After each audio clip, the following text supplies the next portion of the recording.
Welcome. Today we are continuing with our series, High Blood Pressure. Blood pressure is the pressure of the blood pushing against the walls of your arteries. Arteries carry blood from your heart to other parts of the body. So blood pressure normally rises and falls throughout the day. And it rises and falls depending on the activities that you are embarked on. Blood pressure is measured using two numbers. The systolic blood pressure is the pressure in your arteries when your heart beats or pumps blood to other parts of the body. The diastolic blood pressure is the pressure in your arteries when your blood is resting between beats. That's when your blood is at rest. A normal blood pressure is usually less than 120 systolic over 80 or less than 80 diastolic. Then, what is high blood pressure? High blood pressure is when the blood pressure in your arteries is higher than normal. A high blood pressure is also called hypertension. It is a condition in which the force of the blood against the arterial walls is too high. Hypertension is defined as blood pressure above 140 systolic and 90 diastolic, and is considered severe if the pressure is above 180 systolic and 120 systolic. More than 1.5 million cases abide in Nigeria. And in the US, in 2022 alone, more than 670,000 deaths in the US had hypertension as a primary cause of death. Nearly half of the adults in the US have hypertension. Only about 1 in 4 adults have their condition under control. So hypertension is not something to joke with. It predisposes you to a lot of other health factors or health risk. So, high blood pressure can be identified as primary, that is without a known cause, or as secondary, having an underlying health condition as its cause. Hypertension increases the workload on your heart and blood vessels, and over time, this workload leads to damage of your arterial walls.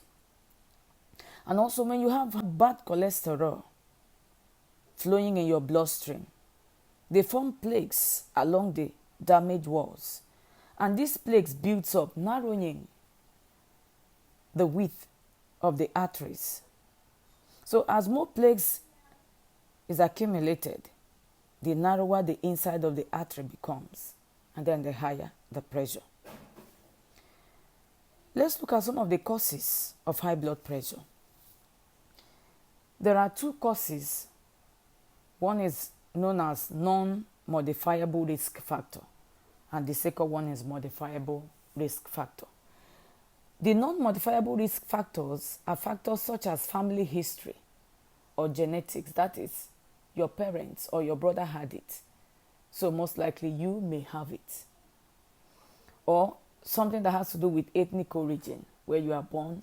Some ethnic groups are more predisposed to having high blood pressure than the other. So the modifiable risk factor are factors that can be modified. That means they can be treated or controlled through medication and or lifestyle changes. And they include excessive alcohol consumption, little or no physical activity, excessive amount of salt in diet that exceeds 1,500 to 2,300 milligrams of sodium consumed per day, long history of smoking and drug abuse, extreme emotional stress, certain health conditions such as diabetes and obesity also contributes to high blood pressure. Let's look at the symptoms of high blood pressure. The symptoms include blurry vision, lightheadedness or feeling faint, fatigue, headache, heart palpitations, nose bleeding, shortness of breath, nausea and vomiting, and in some cases, inability to sleep well in the night could all be indications of high blood pressure. How is high blood pressure diagnosed? The best way to diagnose high blood pressure is to measure it. A blood pressure reading has two numbers.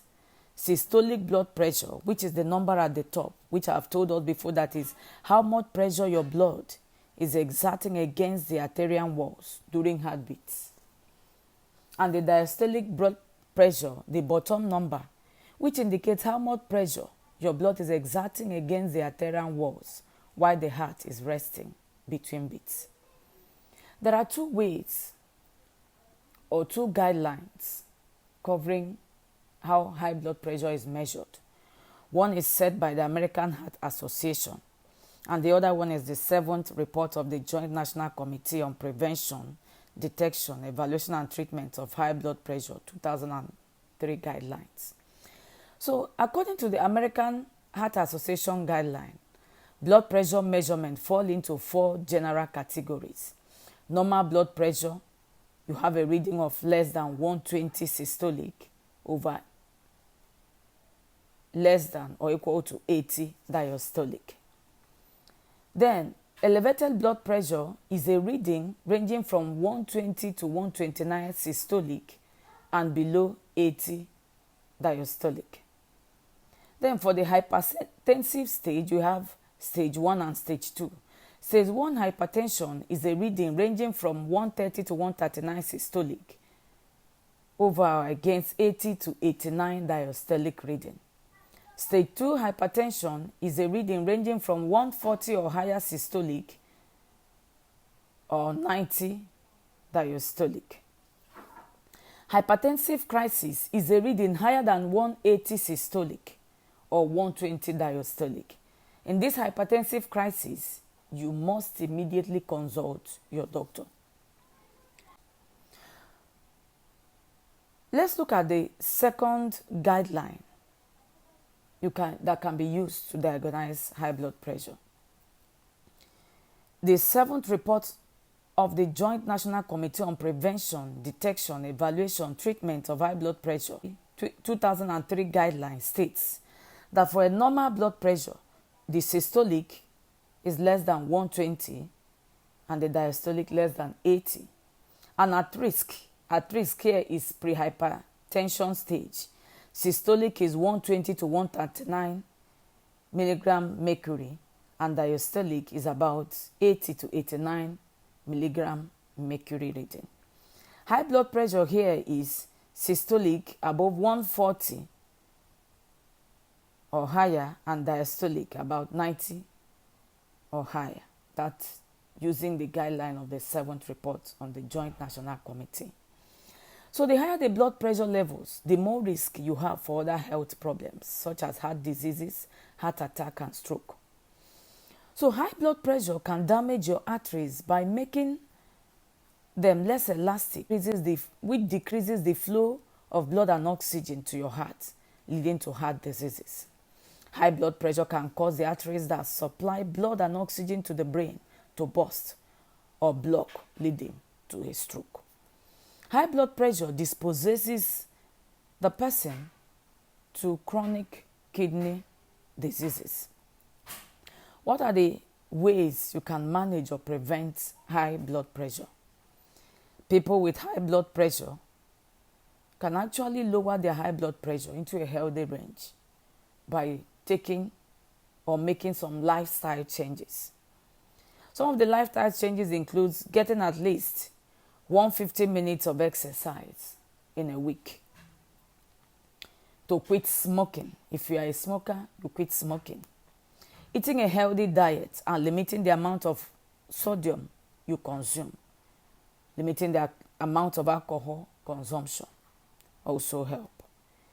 Keeping a wealthy weight, so you embark on losing weight in a sustainable way. Managing stress in a better way. And then working with your doctor and taking your medications. And another thing is practicing healthy living habits to help keep your blood pressure level in a healthy range.